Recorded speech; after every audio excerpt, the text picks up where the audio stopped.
The gentlewoman from Florida is recognized. Thank you, Madam Speaker. I'd like to yield 2 minutes to the gentleman from Texas, Dr. Paul. The gentleman is recognized for 2 minutes. Gentlelady for yielding, and I ask unanimous consent to revise and extend my remarks. Without objection. Madam Speaker, I rise in opposition to this resolution, not because I am taking sides and picking who the bad guys are and who the good guys are, but I'm looking at this more from the angle of being a United States citizen, an American, and I think resolutions like this really do us great harm. In many ways, what's happening in the Middle East, and in particular with Gaza right now, we have some moral responsibility for both sides in a way, because we provide help and funding for both Arab nations and Israel.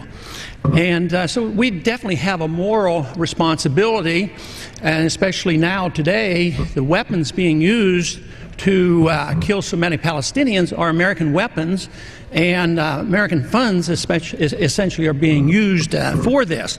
But there's a political liability which I think is something that we fail to look at, because too often there's so much blowback from our intervention in areas that we shouldn't be involved in. You know, Hamas, if you look at the history, you'll find out that Hamas was encouraged and really started by Israel, because they wanted Hamas to counteract Yasser Arafat. And you say, well, yeah, that was better then and served its purpose, but we didn't want Hamas to do this.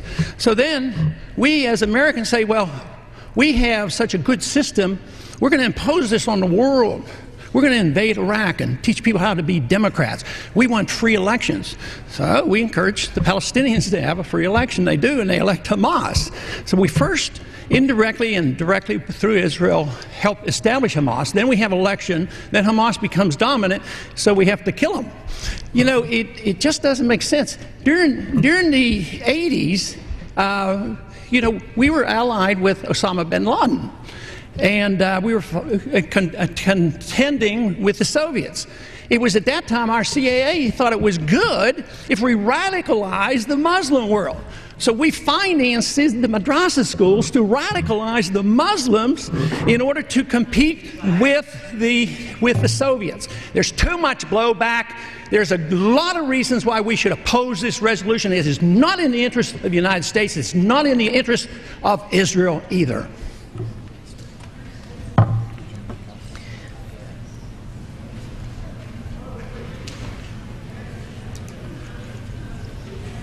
If this were a dictatorship, it'd be a heck of a lot easier. Just so long as I'm the dictator.